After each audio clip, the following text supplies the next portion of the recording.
My name is Kelsey Miller, and I'm the author of I'll Be There For You, the one about Friends.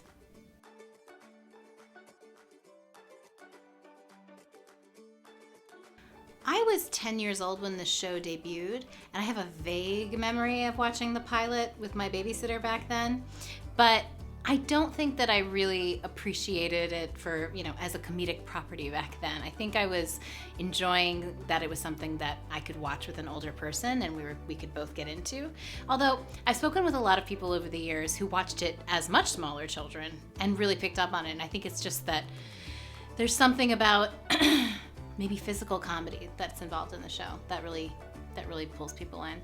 I think what maybe drew me into the show is probably what drew everybody into the show, which was the chemistry of the cast and the sense of reality and aliveness of their friendships. Because ultimately it is a show about friendship, and that's something that really is recognizable no matter how old you are or where you live.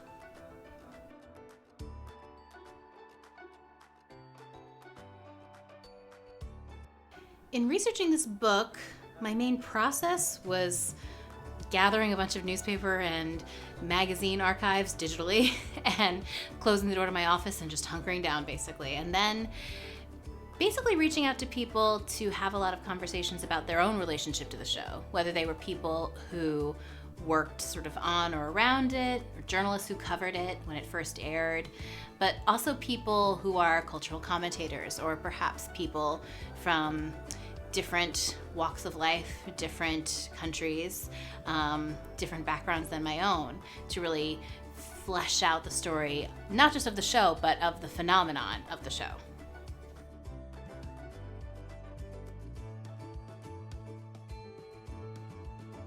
It's pretty hard to think of my favorite stories or facts about Friends that I learned during my research, because I learned so much. I think one small thing that people are often surprised by is the fact that the character of Ursula predates Phoebe, because that character was created for the show Mad About You, which of course aired right before Friends on the same channel on the same night.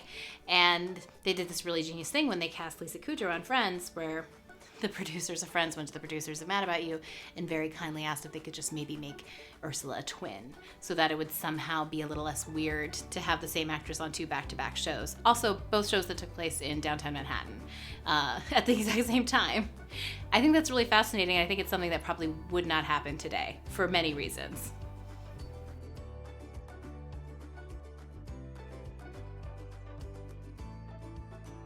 I don't know if there's a show that's truly comparable to Friends in terms of its popularity and its endurance, though I do hear people talk a lot about The Office in a very similar way. I think that's a show that people still really enjoy binge watching and still have a very strong personal connection to. And I think, I could be wrong, but I think if we're talking about television comedy, that may be a show that has as long a life.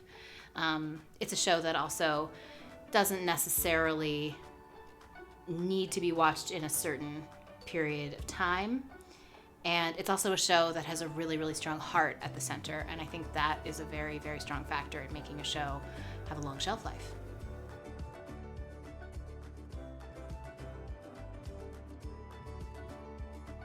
It's so funny. I was never one of those people who had a good answer for which friend are you, because I think that's something that people often do, similar to Sex and the City. They always want to pick which one they are. And then I was talking to my friend as I was writing the book, and it was about something totally unrelated. I was mentioning about the fact that I can't cry at movies. I just can't. And she sort of paused and said, "Oh my God, are you a Chandler?" And I think the answer is yes. I think I'm a Chandler. I'm very familiar with that sort of defensive sarcasm, perhaps, and neither of us cry at the movies. And so I think that's the answer to that question.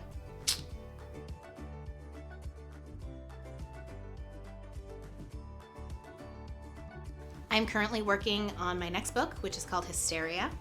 And it's about women who went down in history as crazy one way or the other, or hysterical. And I think that people will find there's a lot of familiar names in there and stories that perhaps they've heard a lot, but this book will really be examining those stories and trying to separate the myth from the reality, which is oftentimes a lot more fascinating than the fiction.